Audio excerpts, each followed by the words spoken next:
elles sont enregistrées parce qu'elles sont publiées sur le site web de Logix Academy. Et l'objectif, c'est que vu que c'est une série de plusieurs formations, mais si quelqu'un a manqué une formation, il veut se rattraper, c'est possible. Donc, juste pour que vous sachiez, là, si je viens ici sur le web, si vous venez ici sur Logix Academy, vous allez dans For Educator, vous venez dans les Virtual Training Sessions, puis vous venez sur STEM on Board.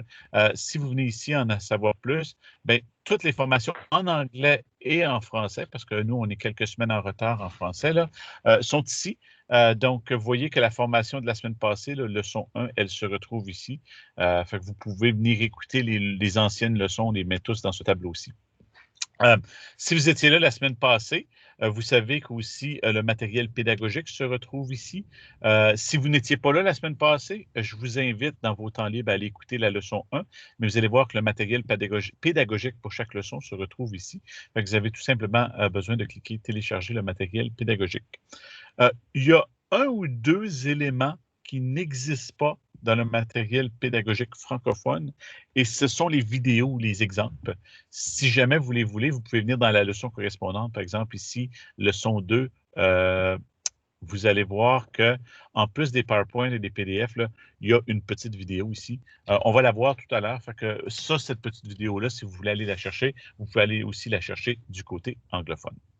Ceci dit, je vais prendre quelques secondes pour vous présenter Logix parce que c'est notre super organisateur de ces formations-là, STEM en folie ou STEAM on Board en anglais. Donc, c'est Logix qui est un leader canadien en STEAM, robotique, programmation, de la maternelle jusqu'à la fin du secondaire. Maintenant, je vous rappelle qu'il y a 3 volets à l'entreprise. Le volet éducation Logix qu'on est en train d'utiliser en ce moment, c'est la formation du personnel enseignant. Vous avez l'Académie Logix, qui est de la formation pour les enfants. Donc, ça serait qu'on vous nous invite dans votre école et on va travailler directement avec les enfants. Évidemment, ce volet-là est un petit peu au ralenti ces temps-ci avec la pandémie. Et vous avez les RoboLogix qui vous permet d'acheter en ligne ou au détail là, des robots. Et ces robots-là s'intègrent très, très bien avec la plateforme Mblox qu'on va voir. Rappelle aussi que vous pouvez aller chercher les liens avec le curriculum sur le site, donc les plans de leçons qui sont en lien avec les maths, sciences, français, études sociales, les arts et la programmation. Présentement, on le fait sous forme de webinaire, mais on a bien hâte de retourner dans les écoles un peu partout au Canada. Et il y a déjà quelques-uns d'entre vous qui sont allés jaser un petit peu ou poser des questions sur la communauté. Communauté qui a maintenant un canal en français. Donc, allez sur logixacademy.com/community. Chaque fois que vous envoyez un message dans la communauté en français, moi, je reçois un email, fait que ça me permet de vous répondre rapidement. Donc, si vous n'êtes pas capable d'essayer les activités en même temps qu'on les fait pendant la formation, puis vous les essayez dans vos temps libres après, puis vous êtes bloqué, bien, n'hésitez pas à aller poser vos questions. Ça permet de faire la transition d'une semaine à l'autre. Et je vous rappelle que là, on fait la formation Mblox, mais on a toutes les formations Microsoft qui sont disponibles. Ceci dit, pour aujourd'hui, je vais le répéter parce que pas tout le monde était là quand j'ai commencé. Je vous suggère d'être caméra off, microphone off, mais lorsque vous avez des questions, vous pouvez allumer votre microphone et moi, je vais prendre votre message. Un rappel aussi que ça arrive des fois que j'oublie de partager mon écran ou si, par exemple, la qualité se dégrade, je ne vous cache pas que j'anime à partir du cellulaire aujourd'hui, donc je peux switcher de Rogers à Bell ou vice-versa. Donc, si jamais la qualité se dégradait, faites-moi signe et je vais changer de fournisseur. Je vais revenir là, 1 minute plus tard avec un nouveau fournisseur. Ceci dit, on va commencer tout de suite. Je vous rappelle que, puis là, je vais allumer la caméra pour que vous puissiez me voir. Donc, je vous rappelle que la formation, la semaine passée, on a découvert Mblox. On a commencé à l'utiliser, mais on n'a pas été très, très en profondeur.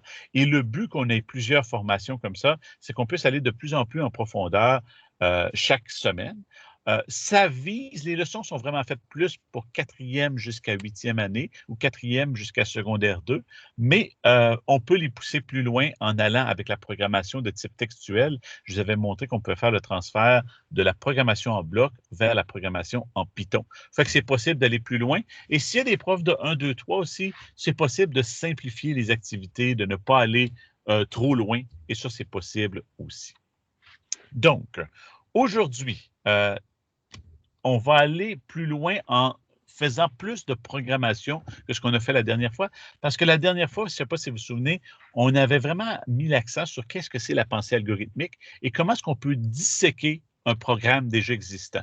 Et je vous avais envoyé faire le jeu là, de l'espace là, dans lequel vous essayez de shooter des astéroïdes et de vous promener et d'éviter que votre vaisseau spatial se fasse percuter.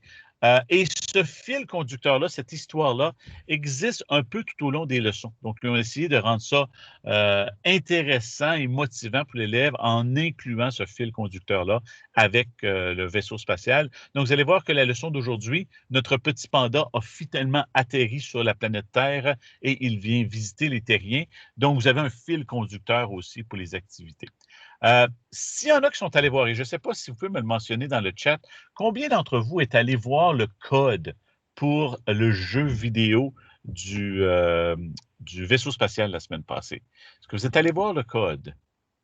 Et par le code, ce sont toutes les instructions qui se retrouvaient dans MBlock. Oui.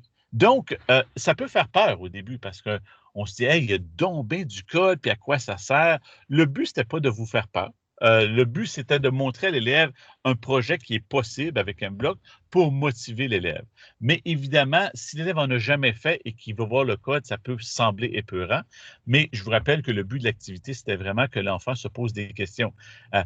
Si je touche un astéroïde, alors mon vaisseau spatial diminue et mes points de vie ou de santé diminuent. C'était qu'il soit capable de faire ce qu'on appelle le pseudocode, donc d'expliquer en français les actions qui sont entreprises par le programme. Donc ça, c'est comme ce qu'on appelle en programmation du reverse engineering, où on a déjà un programme et on essaie de prédire comment est-ce qu'on peut le programmer, donc le reverse engineering. Et c'est ce que bien des espions dans le système de programmation, puis surtout si enseignant en CT8, vous pouvez le mentionner ça, il y a bien des techniques d'espionnage où ils vont regarder des applications qui ont été créées, des jeux, des applications sur l'iPhone, sur l'iPad, sur l'Android, et ils vont essayer de reverse engineer comment ça a été créé. Donc, ils vont essayer de faire le processus à l'envers pour recréer le code. Donc, c'est quasiment le fun parce qu'ils se sentent quasiment hackers en essayant de trouver comment est-ce que quelque chose a été créé. Ceci dit, aujourd'hui, on va se concentrer sur le programme. La semaine passée, on se concentrait sur l'algorithme. Là, on va vraiment se concentrer sur le programme. Et je vous mets au défi dans le chat de me dire, selon vous, c'est quoi votre définition d'un programme informatique? Vous n'avez pas besoin d'écrire une définition de 10 lignes, là. Juste quelques mots pour me dire, selon vous, c'est quoi un programme informatique? Moi, ça va me permettre de voir aussi s'il y a des conceptions erronées dans la salle ou s'il y a des choses qu'on doit réviser. Fait que je vous laisse quelques secondes pour me l'écrire dans le clavardage. Selon vous, qu'est-ce que c'est un programme informatique ou du code informatique?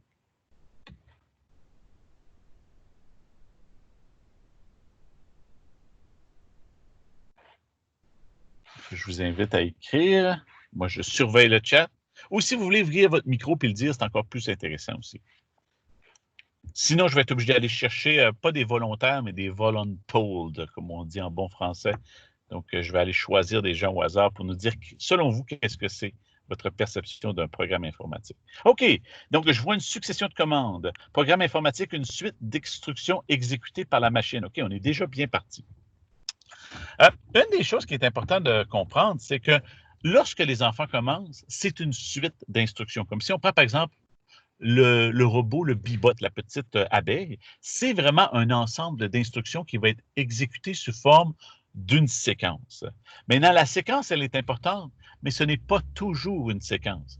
Prenez par exemple ce qu'on avait fait la semaine passée avec le jeu vidéo. Il y avait des éléments qui faisaient partie d'une séquence, mais tu avais aussi des éléments qui étaient appelés par un élément déclencheur. Donc, ils ne se font pas nécessairement tous dans le même ordre. Des fois, notre vaisseau augmentait de taille, des fois, il diminuait. Donc, ce n'était pas nécessairement une séquence où c'était toujours le même déroulement lors de chaque exécution du code. Et ça, c'est important de comprendre ça. Ça peut être une séquence, mais ça peut aussi être des instructions qui vont être exécutées en fonction de l'interaction avec le personnage. Et pour vous dire la vérité, des séquences pures et simples, ça devient un peu ennuyant parce que c'est toujours la même chose. À chaque fois que tu fais fonctionner le programme, c'est exactement le même déroulement. Donc, à mesure que les élèves deviennent légèrement plus avancés, c'est intéressant d'ajouter l'idée des éléments déclencheurs et du code qui va fonctionner de façon différente lors de chaque exécution. Et dans un jeu vidéo, c'est pas mal ça. C'est jamais exactement la même séquence qui va être exécutée. Donc, on va se rendre dans MBlock aujourd'hui. Je vous invite à ouvrir MBlock. MBlock, vous pouvez, encore une fois, soit l'utiliser comme une appli installée, ou vous pouvez aller sur votre furteur web pour le faire fonctionner directement sur le web en allant, juste en cherchant MBlock et en faisant là, ouvrir dans mon furteur Internet. Je suis dans MBlock. Je veux juste répéter une courte chose de la semaine dernière aussi. Pourquoi est-ce qu'on utilise MBlock versus Scratch? Parce que c'est la même chose quand tu regardes là. C'est pratiquement la même chose. La raison principale, c'est parce que MBlock nous ajoute le fonctionnement de tous ces robots-là intégrés au logiciel. Et en plus, si je viens ici, vous avez, disons que je viens ici, là, je vais pas ça que je vais faire, donnez-moi un instant. Je vais venir dans mes objets. Je vais m'ajouter un objet. Ça ici, c'est la grosse force de MBlock que vous ne retrouverez pas nécessairement dans Scratch. Il y a certains qui sont, comme le stylo est disponible et la musique, mais regardez, vous avez les données climatologiques. Vous avez le machine learning, la machine à enseigner.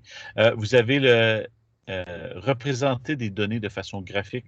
Vous avez de l'intelligence artificielle, AI, c'est Artificial Intelligence. Vous avez du video sensing. Vous avez... il y en a plus, là. Il faut que je vienne ici. Il y en a qui ne sont pas encore disponibles aussi en anglais, parce que c'est développé en Chine. Mais vous avez ces choses-là qui permettent de créer des structures qui sont un peu plus puissantes que ce qu'on aurait dans Scratch. Donc, les leçons qu'on a fait la semaine passée, qu'on fait cette semaine, pourraient être faites dans Scratch. Et si vous avez déjà Scratch, c'est possible. À mesure qu'on avance, où on va aller chercher le Internet of Things ou intégrer des robots, c'est là que MBlock va prendre toute sa force. Donc, ceci dit, on va commencer tout de suite la programmation. Je vous rappelle les différentes sections. Donc, ici, on a notre scène. C'est ici qu'on voit notre personnage. Et sachez aussi que vous pouvez la redimensionner, cette scène-là. Donc, vous voyez que ça, c'est cette dimension-là où je peux aller plus petit comme ça. Quel est l'avantage d'aller plus petit pour la scène? Bien, ma scène est plus petite, mais j'ai beaucoup plus d'espace dans mon espace de programmation. Donc, ça, c'est l'espace pour scripter hein, ou pour programmer. Donc, ça me donne plus de place. Donc, ma suggestion, c'est que peut-être vous voulez faire ça pendant que vous êtes en train de programmer, mais quand vous voulez le tester, vous pouvez agrandir ça et réduire l'espace de programmation. Et l'autre réglage que vous avez ici, c'est le plein écran, où là, vous ne voyez même plus la programmation. Ça peut être pour runner votre programme à la fin. Je vous invite, par contre, à refermer le plein écran pour être capable de voir ce qui se passe. Maintenant, par défaut, lorsque vous venez dans le logiciel MBlock, vous allez être basé sur les appareils. OK? Vous ne serez pas dans ce qu'on appelle les sprites ou les lutins ou les objets. Donc, ici, si l'enfant travaille ici, ça peut être un problème parce que même s'il code, il est en train de coder un robot qui s'appelle Cody Rocky. Il n'est pas en train de coder le petit panda qui vient ici. Donc, pour être capable de faire le code du panda, il y a des élèves qui vont cliquer « Ajouter » et là, qu'est-ce qu'ils voient? Bien, ils voient juste d'autres robots, mais ils ne sont pas en train de coder à l'écran. Pour le cas de cette leçon-ci, on va coder des objets. Donc, laissez-moi juste supprimer ça. Et on va venir dans les objets ici. Si vous utilisez la version anglaise, ça s'appelle un sprite. Donc, des sprites ou un sprite. Dans la version française, ça s'appelle un lutin. Donc, le lutin, c'est, ou l'objet, ça peut être un personnage, ça peut être n'importe quel objet aussi.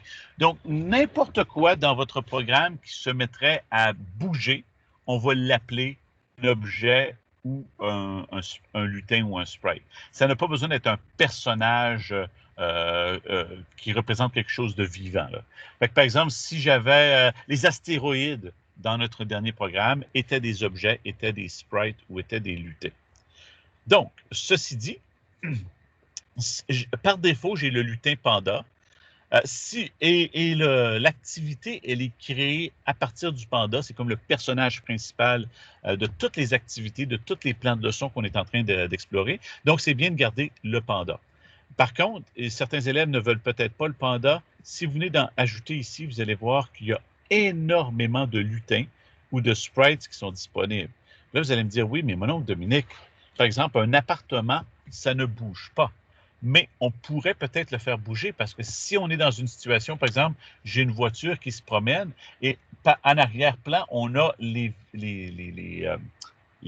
maisons qui bougent comme si la voiture avançait, ben c'est possible. Donc, chaque objet qu'on veut programmer va être considéré comme un sprite, un lutin ou un objet. J'utilise les mots de façon interchangeable, dépendant de la version que vous allez utiliser.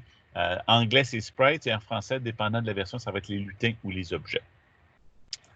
Donc, vous allez voir qu'il y en a beaucoup. Et si, quand on parle de créativité, là, les élèves peuvent être très créatifs. Et n'oubliez pas que dans le bas, vous avez toujours plus aussi.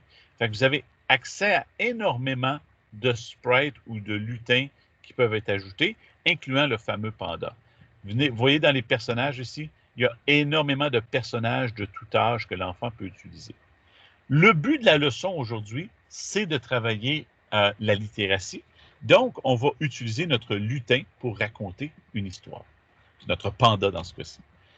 Je veux juste attirer votre attention un instant sur la leçon que vous pouvez télécharger du site comme je vous ai montré. Donc, la leçon numéro 2 ici, vous allez voir que les objectifs de cette leçon-là, c'est de décrire un programme en utilisant un langage de programmation basé sur des blocs, d'utiliser les sprites, ou les objets ou les lutins, et on va aussi utiliser les arrière-plans, parce que là, comme vous voyez, c'est un peu plate. Mon arrière-plan est blanc. Et on va utiliser les blocs de programmation pour raconter une histoire. Donc, si vous faites de la littératie, un excellent moyen.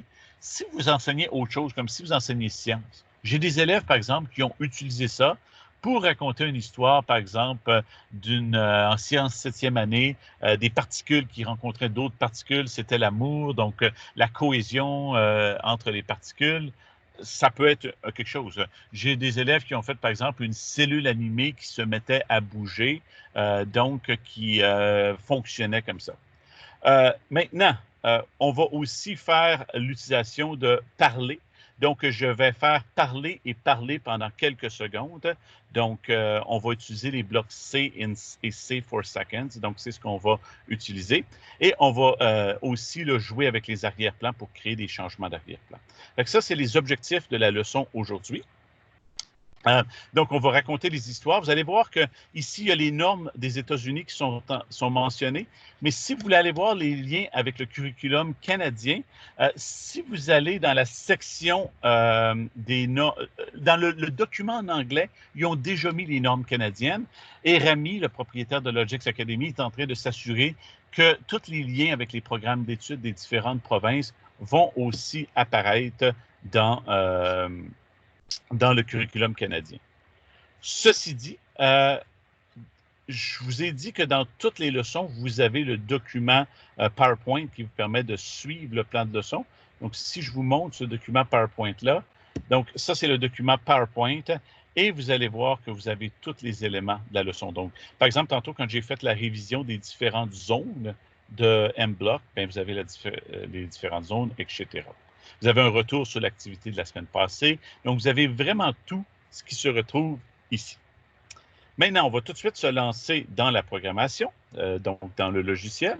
Je vais lâcher un petit peu là, les choses ici. Donc, d'après moi, un programme, okay, je vais aller voir s'il y a d'autres commentaires dans le chat. Non, je n'en vois pas. C'était des choses que j'avais déjà lues. Donc, vous avez sélectionné votre objet. On a notre panda. Votre panda, vous pouvez changer la position initiale juste avec la souris comme ça. Donc, on peut changer la position en utilisant la programmation, mais on peut aussi tout simplement bouger le panda avec la souris comme ça. Ce qui veut dire que ça, on le place à la position initiale où on le veut. Je viens de vous parler d'arrière-plan. Les arrière-plans ou les backgrounds, vous allez les trouver ici. Maintenant, par défaut ici, là, on ne voit pas vraiment d'arrière-plan, mais si on fait le plus, vous allez trouver une panoplie d'arrière-plan qui existe pour rendre la chose un peu vivante. Et tout est classé, un peu comme c'était le cas pour les lutins. Tout est classé par des étiquettes comme ça ici. Donc, si on veut continuer notre thème de l'espace, on peut cliquer l'espace et avoir spécifiquement les arrière-plans qui sont en lien avec l'espace. Donc, et les arrière-plans peuvent être changés au fil de l'histoire si on le veut aussi. Si vous vous souvenez, dans l'activité qu'on avait faite la dernière fois, on avait un arrière-plan ici. Donc, notre bonhomme là, qui se promenait, qui volait et qui évitait les astéroïdes, bon, on avait un arrière-plan. Vous voyez que juste le fait d'ajouter l'arrière-plan, ça donne un peu plus de corps à notre histoire, ça la rend un peu plus intéressante. Donc, à date, est-ce qu'il y a des questions avant qu'on se lance dans le code comme tel?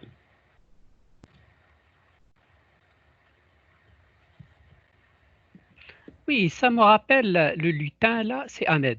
Ça me rappelle, c'est comme c'est l'idée de Turing, n'est-ce pas? Avec la tortue. C'est intéressant que tu mentionnes ça parce que je suis de la génération de la tortue. Lorsque j'utilisais le logo, le langage logo, c'est un peu la même chose. L'avantage, c'est que la tortue, tu en avais une, tandis qu'ici, tu peux avoir un nombre de lutins illimité. Donc, un peu plus tard dans la formation aujourd'hui, on va s'ajouter un deuxième personnage qui va interagir avec notre premier personnage. Donc, par exemple, ici, je pourrais avoir Aladdin et le panda, et les deux vont interagir les uns avec les autres. Merci beaucoup, Saswan, puis on se reparle plus tard. Donc, est-ce que tu vois le lien un petit peu avec avec le fameux Turin ou le logo, là, avec la tortue? Oui, OK. Donc, là, on va commencer.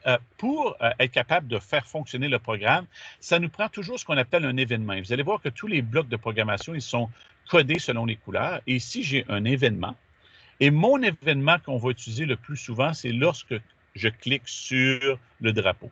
Maintenant, ce qui va probablement arriver à vos élèves, c'est qu'ils vont être ici dans Apparaît et ils vont venir ici puis ils vont dire « Monsieur, je ne suis pas capable de déplacer. » Et la raison que je ne suis pas capable de déplacer, c'est que je suis en mode robotique avec un robot. Moi, ce que je veux, c'est vraiment venir ici dans Objet sur mon panda. Donc, je vais être dans le code du panda et non dans le code du robot. Ça, c'est important. Lorsque je viens ensuite chercher quelque chose, les prochains blocs qu'on va utiliser, la dernière fois, on avait regardé les blocs mouvement, on va venir chercher les blocs apparence. Et il y a deux blocs super importants qui sont les blocs pour dire quelque chose. Comme ça ici. Et il y en a deux des blocs dire. Et moi, ce que j'aime avec la programmation, c'est toute l'idée de faire des hypothèses et de vérifier nos hypothèses. Donc, je vais vous lancer ici sur une question. Je vous invite à répondre dans le chat. Selon vous, avant même qu'on l'essaye, quelle est la différence entre le code dire bonjour et le code dire bonjour pendant 2 secondes? Qu'est-ce que chacun des codes va nous donner lorsqu'on va l'exécuter? Donc, je vous invite à écrire votre réponse dans le clavatoire.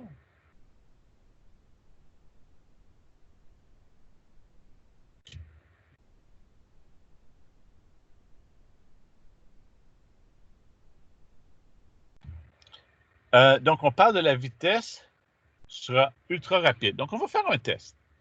Je vais venir placer ça ici et je vais tester le premier code. Donc, lorsque j'appuie sur le bouton, le drapeau vert, il a dit bonjour pendant 2 secondes. Donc, vous voyez, 1 seconde, 2 secondes, et le bonjour disparaît. Maintenant, si je mets celui-ci et je le démarre, il dit bonjour, il continue de dire bonjour, il continue de dire bonjour, et il continue de dire bonjour, et il va dire bonjour pour toujours, jusqu'à temps que je me décide d'arrêter le programme en cliquant sur le petit carré ici, le stop. Donc, c'est la différence. J'invite les élèves, quand ils voient des blocs de programmation, essayer de prédire, puis vous pouvez même amener cette idée-là de prédire. En fait, je vais même vous faire une autre prédiction. Selon vous, disons que j'écris bonjour ici, comme ça. Selon vous, quelle va être la différence? OK, non, le logiciel ne fait pas un son. Dire, c'est une bulle de bande dessinée. Ce n'est pas dire à l'oral, donc tu n'entendras absolument rien. Ça le dit sous forme d'une bulle de bande dessinée. Si on veut utiliser le son, comme tu dis, il va falloir aller dans les blocs roses, qui sont les blocs son, Présentement, je suis dans les blocs mauves qui sont les blocs apparents. Linda, je suis subjugué par la quintessence de ta perspicacité. Donc, je vais mettre dire bonjour ici pendant 2 secondes. On va faire fonctionner. On a vu qu'est-ce que ça donne. Ça nous met le mot bonjour dans une bulle de bande dessinée pendant 2 secondes. Tandis que si je mets penser pendant 2 secondes, tu vois que c'est pratiquement la même chose, mais là, la bulle de bande dessinée a des petits... c'est comme une petite bulle là, qui est en train de penser au lieu d'en train de dire. Donc, vous vous imaginez que pour la littératie, ça donne des activités assez intéressantes où l'élève peut raconter une histoire et créer des bandes dessinées qui sont interactives. Donc, ceci dit, si je reviens avec ça ici, mon personnage, je pourrais dire, j'ai voyagé pendant longtemps. Et là, je pourrais ajouter un deuxième, comme ça ici, dire pendant 2 secondes, j'ai finalement trouvé la Terre.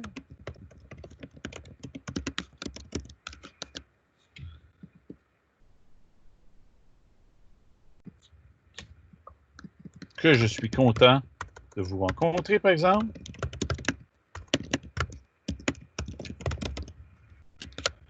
Et là, si on faisait fonctionner ce programme-là, j'ai voyagé pendant longtemps, j'ai finalement trouvé la Terre et que je suis content de vous rencontrer. Vous voyez que ça va quand même assez vite aussi. Donc, pour des jeunes, on pourrait augmenter la durée ici, comme ça ici. Donc, si je le démarre maintenant, vous voyez que maintenant, le texte va apparaître pendant 4 secondes au lieu d'apparaître pendant 2 secondes. Donc, ça nous donne un peu plus le temps pour en faire la lecture. Vous voyez que ça fonctionne mieux. Maintenant, s'il y a des blocs que vous n'avez plus besoin, comme ceux-ci, pour les faire disparaître, on fait juste les ramener dans la zone où on a pris les blocs et il y a une petite poubelle qui va apparaître. Donc, on les relâche comme ça. Maintenant, c'est super important que les blocs soient attachés. Donc, par exemple, si les blocs sont comme ça, j'ai beau à cliquer sur le drapeau vert, il n'y a rien qui va fonctionner. Donc, ça doit vraiment être attaché au drapeau vert. Donc, ça, c'est... et là, je pourrais rendre ça, l'histoire plus réaliste en plaçant le bonhomme sur la planète. Donc, par exemple, comme ça ici. Fait que ça, c'est le genre d'activité qu'on peut faire pour créer des histoires. Maintenant, ça n'a pas bougé, là. On pourrait faire bouger le personnage, le faire arriver et ensuite le faire dire ces différentes choses-là. Donc, comme par exemple, ce que je pourrais faire, disons que je viens mettre un mouvement ici et je vais faire glisser. Et là, vous voyez que je peux faire glisser pendant 1 seconde et là, je peux venir chercher les coordonnées. Donc, ça, c'est la position que je veux qu'il s'en vienne. Vous voyez, moins 119 et moins 1. Oui. OK. Voyons, la fenêtre est gelée. Ah, OK, elle est partie, là. Elle était gelée. On n'a pas vu plusieurs choses, là. Je ne sais pas si c'est de mon côté, parce que moi aussi, je suis en campagne, ou bien c'est de ton côté, mais c'était gelé. Si les autres peuvent me mentionner si vous avez vu les choses que j'ai mis. Si vous pouvez me le mentionner en chat là, si vous avez vu les choses que j'ai mis récemment. Donc, vous les avez vues. OK, merci Sophie. Donc, ici, là, vous voyez que j'ai mis glisser seconde vers cette destination-là. Donc là, maintenant, si je démarre,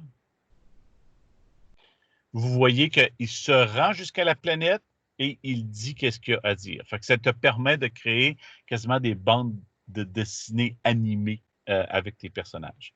Fait que ça, c'est vraiment des choses qui sont super utiles dans le programme pour permettre à l'élève de créer sa structure. Donc, on est encore dans le séquentiel. On n'est pas encore avec des éléments déclencheurs compliqués en ce moment. On est tout simplement avec je clique le bouton et il fait la séquence étape par étape. On va aller faire un petit tour dans le plan de leçon, juste pour aller voir qu'est-ce qu'il y a. Donc, ça ici, on fait une révision de Space Adventure. Et voici la fameuse histoire qu'on donne aux élèves. C'est comme le contexte qu'on donne aux élèves pour les activités qu'on fait.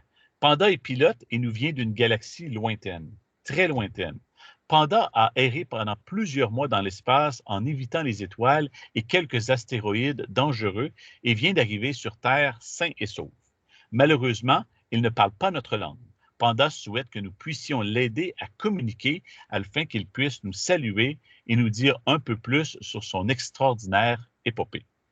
Donc, ça met un genre de contexte. Et là, ce qu'on s'attend, c'est que l'élève va présenter son panda sur la planète et qu'il va raconter son histoire. Fait que c'est pas juste faites une histoire pour faire une histoire, il y a comme un genre de contexte qui va être utilisé.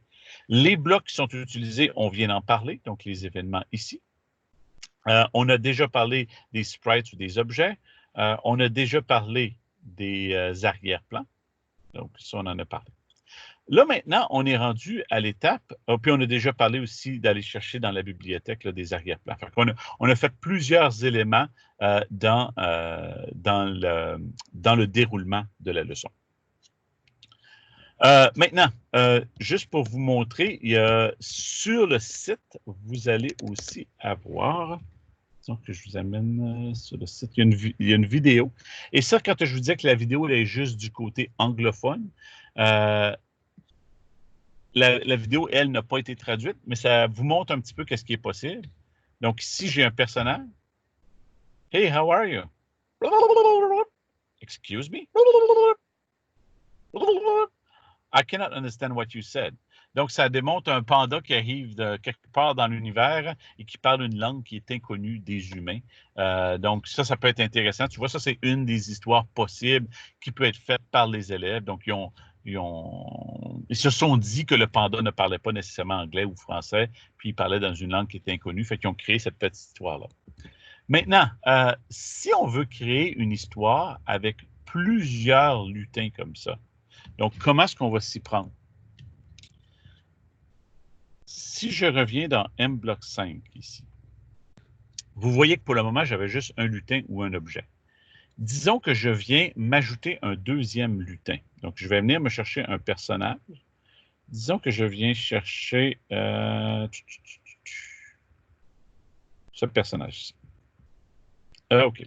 Donc là, j'ai un deuxième personnage et je vais venir changer mon arrière-plan. Oui, il faut coder chaque lutin séparément. Tu as 100% raison. Donc, ici, disons que je viens, je vais mettre l'idée d'être dans une ville.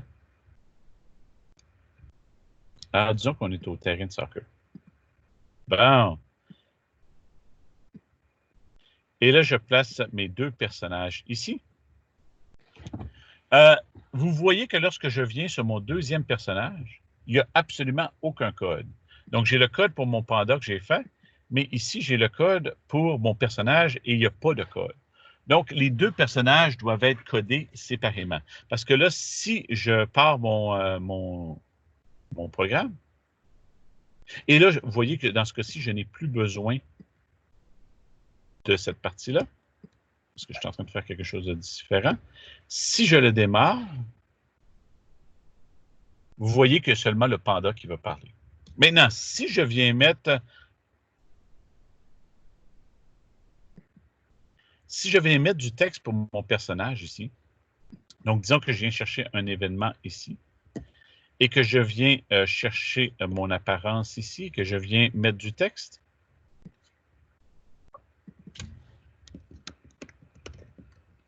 donc, le personnage dit, le panda dit, ah oui, j'ai voyagé pendant longtemps. Et là, le personnage dit, ah oui. Donc, il réagit. Et là, le panda dit, j'ai finalement trouvé la Terre. Et là, il répond, disons, quelle belle planète.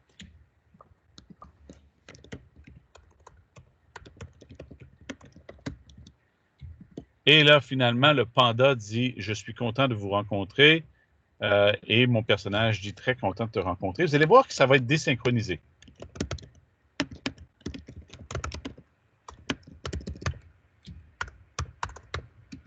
OK. Donc, Denise dit que je ne vois pas ce que je fais, alors je vais sortir et revenir. OK, pas de problème, Denise. Donc, là, si j'essaie ce code-là, je vais faire play. Vous voyez que le texte, c'est comme si le texte n'est pas synchronisé. On n'est pas capable de voir la différence entre ce que les deux personnages vont dire. Donc, ici, je vais devoir changer un petit peu mon ordre. Et ça va être important. En fait, il y a deux façons de le faire. On peut le faire avec des éléments déclencheurs qui vont déclencher l'un et l'autre, ou ce que je peux faire, c'est que je peux me mettre des pauses. Et dans le contrôle ici, vous avez des pauses. Donc, ce que je pourrais faire, disons que mon personnage parle pendant 4 secondes ici, ben, mon deuxième personnage, avant de parler, je pourrais le faire attendre pendant 4 secondes, comme ça. Et là, ensuite, mon autre personnage va dire quelque chose. Donc, si ce personnage-là parle pendant 2 secondes, oh, donnez-moi un instant.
Désolé, je suis de retour, mesdames et messieurs.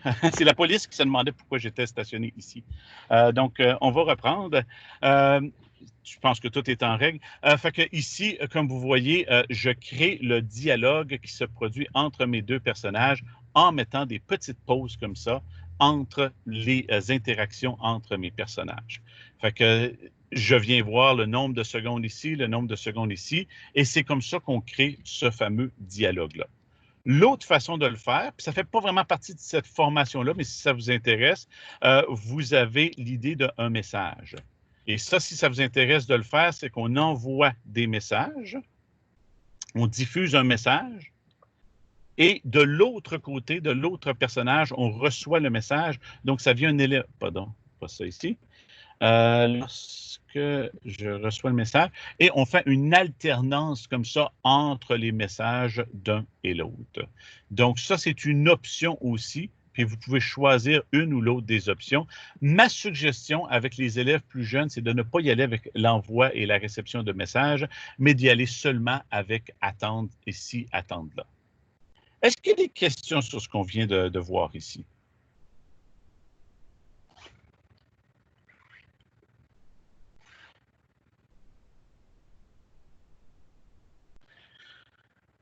Donc, ne voyant pas de questions, vous pouvez vous imaginer à quel point les élèves peuvent créer des histoires intéressantes avec plusieurs animaux qui interagissent.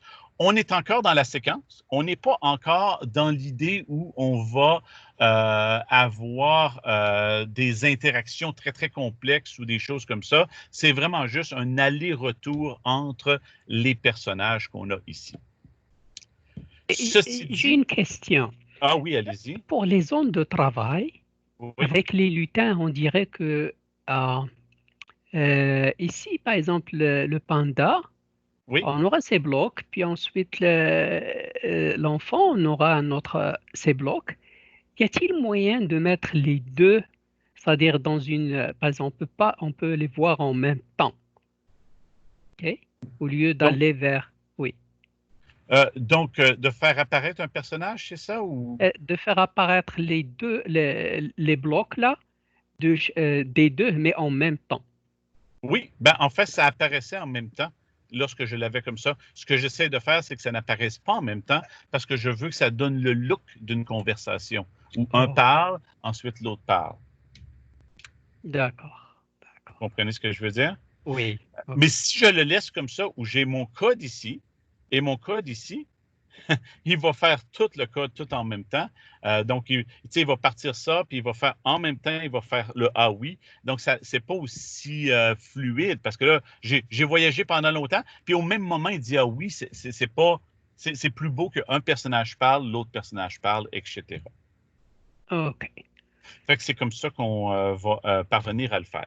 Maintenant, dans le document que je vous ai montré ici, euh, le document de l'enseignant, il y a aller plus loin, activités supplémentaires. Et on vient déjà d'en parler des activités supplémentaires comme ajouter une animation pour que le panda se déplace à travers la scène. Je vous ai déjà montré comment le faire. Donc, on vient ici et on va dans les blocs mouvements qui sont les blocs bleus. On a déjà vu l'apparence, donc être capable. Et là, je vous invite aussi pendant la semaine à peut-être aller tester d'autres blocs qu'on n'a pas encore discutés.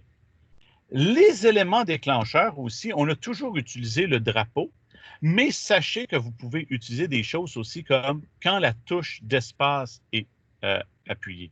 Fait que ça va partir le programme lorsque j'appuie sur le spacebar. Dans ce cas-ci, ça ne fait pas grande différence de démarrer mon programme avec le drapeau ou avec le spacebar. Mais il y a des cas où ça va faire des différences. Vous vous souvenez le jeu la semaine passée? Lorsque j'appuyais sur la flèche vers le haut et la flèche vers le bas, ça faisait des actions différentes. Ben, c'est là qu'on va utiliser ces éléments déclencheurs-là. C'est comme ça que ça avait été fait. Donc, il y avait plusieurs éléments déclencheurs. Donc, la semaine passée, on avait, par exemple, flèche vers le haut et flèche vers le bas. Et là, on pourrait avoir du code différent pour flèche vers le haut et flèche vers le bas. Je reviens, ça ne sera pas long.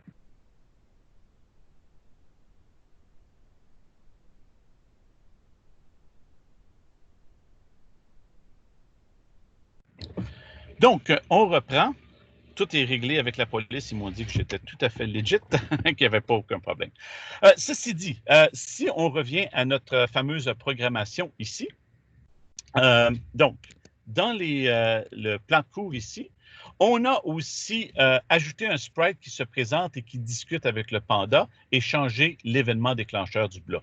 Donc, on a fait toute la leçon régulière et on vient de discuter aussi des activités supplémentaires pour aller plus loin.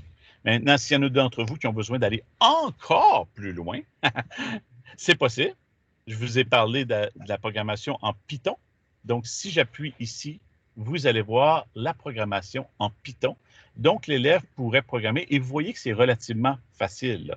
Sprite.c ah oui, virgule 2. Fait que je pourrais, par exemple, changer ma programmation puis mettre 4 secondes ici, 1 seconde. Donc, vous voyez que la programmation en Python, c'est plus avancé, mais c'est quand même relativement facile de faire le passage de la programmation bloc vers la programmation Python. Oui, donc c'est ça. Et le rire, en fait, on pourrait venir le chercher dans son ici. Donc, dans son, vous avez ici joué un son jusqu'à la fin. Et des sons, vous pouvez même enregistrer vos propres sons. Et il y en a plusieurs qui sont intégrés directement dans le logiciel mBlock aussi. Fait que c'est possible d'ajouter des sons. Je pense qu'un coup que vous commencez à comprendre l'interface, vous allez voir que vous pouvez facilement explorer les autres blocs. Et j'adore les élèves qui prennent le temps d'aller explorer plein de blocs dans l'interface. Puis c'est eux autres qui m'ont dit, ah, regarde, monsieur, regarde ce que j'ai fait, qui vont au-delà de ce qui est demandé dans la question ou l'instruction originale. Donc, ensuite, on conclut la leçon. Sachez qu'il y a toujours un petit quiz à la fin pour faire une vérification des connaissances de l'élève. Et si vous venez voir là, dans la PowerPoint, la PowerPoint, je ne l'ai pas trop regardée, là, on n'a pas trop utilisé, mais ça dit tout ce qu'on a vu. Voici les questions qu'il y a. Donc, à quelle zone de bloc appartient ce bloc-là? C'est dans la zone apparence ou loops, hein, la zone mauve. Ici, c'est tellement facile aussi parce que les blocs sont mauves. Ici, lequel de ces programmes permet à Panda de se présenter? Bien, si vous regardez bien ce que j'ai, c'est assez évident que c'est D. Parce que A, il n'y a pas d'élément déclencheur. Donc, c'est important aussi que l'élève, on ne fait pas juste trouver la bonne réponse, mais on explique pourquoi. B et C, il y a un élément déclencheur, mais il n'est pas attaché à la séquence. Tandis que D, on a un élément déclencheur qui est attaché à la séquence. Et dans la dernière question, comment est-ce qu'on sauvegarde un fichier? Et c'est avec ça que je veux conclure aujourd'hui. Toute l'idée de sauvegarder les fichiers, partager les fichiers dans MBlock. Donc, si je reviens dans mon MBlock, OK, je suis dans l'application MBlock maintenant. Vous avez fichier ici et vous avez enregistré ou enregistré vers mon ordinateur. Donc, disons que je fais enregistrer sous et que je lui donne un nom. Panda présent. OK? J'ai donné un nom. Ça l'enregistre sur Internet. Ça ne l'enregistre pas sur mon ordinateur. Si je veux l'enregistrer sur mon ordinateur, je dois venir dans Fichier, Enregistrer sur votre ordinateur. Et là, ça ouvre ton système de fichiers. Et là, je le sauvegarde ici à l'endroit où je veux. Disons que je le mets sur mon bureau ou mon desktop. Et je fais Enregistrer. Et là, il va être enregistré sur mon ordinateur comme tel. Tandis que si je fais Fichier enregistrer sous ici, il l'enregistre sur mon compte MBlock.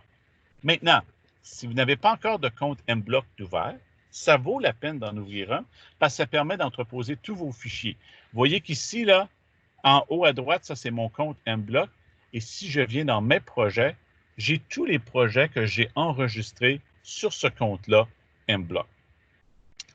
L'avantage d'y aller avec un compte, c'est que peu importe l'ordinateur ou le iPad ou la machine que l'enfant va utiliser aujourd'hui, ces fichiers vont s'enregistrer sur le compte. Donc, ils ne seront pas nécessairement sur la machine. Ils vont être disponibles partout, en tout temps, ces fichiers-là. Ça, c'est l'avantage d'utiliser un compte. Maintenant, je vais quitter un peu l'application et je vais aller sur le web. On va aller sur mblock.cc. Donc, ça, c'est le site MBlock qu'on a ici. Et vous allez voir que sur MBlock, vous avez une section qui s'appelle Community ou Communauté. Et là, vous voyez que moi, je suis branché sur mon compte ici. Mais si vous n'êtes pas branché sur mon compte, vous pourriez vous créer un compte. C'est 100% gratuit. Et là, vous avez une communauté de gens qui développent des activités incroyables MBlock. Partout. Donc, toutes sortes de projets vraiment cool. Maintenant, les élèves qui enregistrent leurs projets peuvent contribuer à la communauté. Donc, par exemple, ici, si je viens dans mon profil, c'est un petit peu comme quasiment un réseau social, un social media. Donc, ici, j'ai mon fichier que vous avez vu tantôt. Vous voyez que même si je l'ai fait dans l'application, là, il apparaît sur le web et j'irai sur un autre ordinateur, j'irai sur MBlock, je me brancherai avec mon compte de Dominique et j'aurai accès à tous mes projets. Lorsque j'ai mon projet ici, vous allez voir que je peux donner une petite introduction, expliquer qu'est-ce que c'était ce projet-là. C'est mon panda qui arrive sur Terre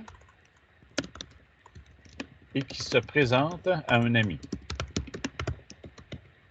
Et là, je mets les instructions. Comment est-ce qu'il fonctionne? Ici, les instructions sont très claires. Clique sur le drapeau vert et l'histoire commence. Mais disons que j'avais créé un jeu, je pourrais donner des instructions. Utilise les flèches vers la droite, vers la gauche, etc. Je pourrais donner les instructions. Maintenant, là, il est sauvegardé dans mon compte, mais il n'est pas encore partagé. Les élèves peuvent faire un share. Et s'ils share, ils partagent, maintenant, le fichier est partagé avec la communauté. C'est-à-dire que moi, je pourrais suivre d'autres élèves ou d'autres profs. Des profs pourraient me suivre et on pourrait commenter, dire « Oh, wow! Je trouve ton projet cool. Je te suggère par contre de mieux gérer les transitions. Et peut-être d'ajouter du son. Par exemple. Scène. Là, évidemment, c'est con. J'ai commenté mon propre projet, mais ça permet aux gens, ça pourrait par exemple permettre aux profs de fournir de la rétroaction. Tu pourrais dire à des élèves, publie ton projet et partage-le avec d'autres amis pour qu'ils puissent aller se partager. Donc, oui, c'est ça, je suis conscient, Sophie, puis je ne sais pas si tu es au Nouveau-Brunswick ou en Colombie-Britannique, où il y a des règles très, très strictes. Donc, si j'étais au Nouveau-Brunswick et en Colombie-Britannique, je ne recommanderais pas aux élèves d'utiliser le share. On peut enregistrer, mais je n'utiliserais pas le share parce que quand tu mets share, ton projet devient public. Donc, si tu avais des choses qui t'identifiaient personnellement dans ce que tu as écrit, évidemment, là, il n'y en a pas, mais par exemple, tu pourrais inclure ton visage. Hein, comme un des lutins, ben dans ce cas-ci, ça pourrait être risqué un petit peu. Donc, ma suggestion, c'est que si vous êtes dans cette province-là, ou bien vous y allez avec pas de compte, ou vous y allez avec enregistrer, mais sans publier. Est-ce que ça répond à ta question? Ça ne demande pas si on a 16 ans ou plus, mais je pense que ça dit que, je pense que c'est la règle du 13 ans, comme tous les sites web. Là. Je pense que ça dit, pour utiliser ce compte, vous devez confirmer que vous avez 13 ans. Ou que vous le faites avec une autorisation parentale. Là, ils ont certainement cette phrase-là que sur tous les sites web. Là. Mais c'est ça. Si vous voulez respecter les lois du Nouveau-Brunswick et de la Colombie-Britannique, dans ce cas-là, je ne publierai pas le fichier. C'est pas obligatoire. Par exemple, on peut utiliser mBlock sans partager tout ça. Tout ce qu'on a à faire, c'est quand on est dans mBlock, on va venir ici, fichier enregistré sur mon ordinateur et on enregistre les fichiers sur l'ordinateur. Ça fait très, très bien. Et là, il n'y a pas de partage, il n'y a pas de risque. Maintenant, est-ce que ton élève peut partager son fichier? Totalement. Parce que si je fais enregistrer ici, OK, là, je l'ai enregistré sur mon desktop. Disons qu'on vient voir sur mon desktop ici. Tu vas voir que mon fichier est ici, mon fichier .mblock, et je peux emailer ce fichier-là. Je peux le placer sur Google Classroom, je peux le uploader sur mon Microsoft Teams, sur mon OneDrive, sur mon Google Drive. Je peux l'envoyer n'importe où. Donc, ça fonctionne très, très bien.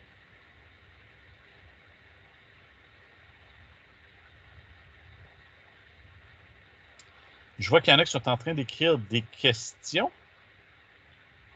Les fichiers, en passant aussi, sont de très, très petite taille. Donc, par exemple, un fichier mBlock comme ça ici a 74 K. Ça s'envoie très, très bien par courriel ou ça s'envoie très, très bien de n'importe quelle façon. Oui, oui, oui, tu n'es pas obligé d'utiliser ton vrai nom, comme par exemple, en ce moment, mon compte, moi, c'est Info918. C'est pas mon vrai nom qui est là, c'est pas mon visage. Donc, oui, c'est possible. Excellente question. Classe élève, ça se fait. Je ne sais pas si ton conseil scolaire est avec Google Classroom, mais il y a une intégration dans Google Classroom. Donc, tu crées ta classe dans Google Classroom et ça intègre mBlock. Et dans les documents ici, sur le site de Logix, tu vas voir que. Attends, je vais essayer de le retrouver. Là. Je vais aller retourner. Logix Academy, Virtual, STEM on Board. Il y a les instructions ici. Google Classroom Integration. OK? Fait que vous avez ici l'intégration avec Google Classroom. Si vous êtes avec Microsoft Teams, ça s'en vient, mais ce n'est pas encore intégré de créer une salle de classe à l'intérieur de mBlock. Donc, en gros, c'était pas mal ce que j'avais à vous présenter aujourd'hui. Évidemment, la semaine prochaine, on continue avec des transformations plus avancées. Dans quelques, je dirais d'ici la fin de la journée, l'enregistrement va apparaître ici. Vous avez le matériel pédagogique. Et je termine là, juste en vous rappelant que si vous venez ici sur logixacademy.com/community, mon cerveau ne fonctionnait pas ici.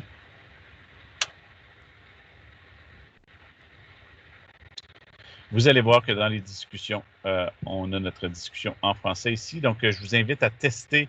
On a Linda, Sophie qui sont venues poser des questions, faire des commentaires cette semaine. Je vous invite à tester les choses, tester les leçons et peut-être à venir mettre vos commentaires, peut-être même à partager les projets que vos élèves ont faits. Et si vous voulez voir des projets super hot, Dans la communauté aussi, dans la community ici, il y a des projets qui s'appellent curated, c'est-à-dire c'est des projets qui ont été spécifiquement choisis par MBOT comme étant MBlock étant des meilleurs projets.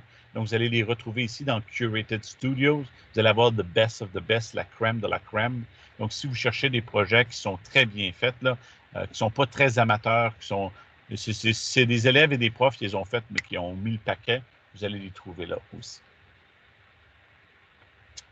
Donc, j'espère que ça va répondre à vos questions. Moi, je vais rester en ligne jusqu'à temps que tout le monde ait quitté. Mais là, j'ouvre la parole à vous au cas où vous avez des superbes questions à me poser. Et moi, je vais arrêter le partage d'écran ici. Je vais arrêter l'enregistrement.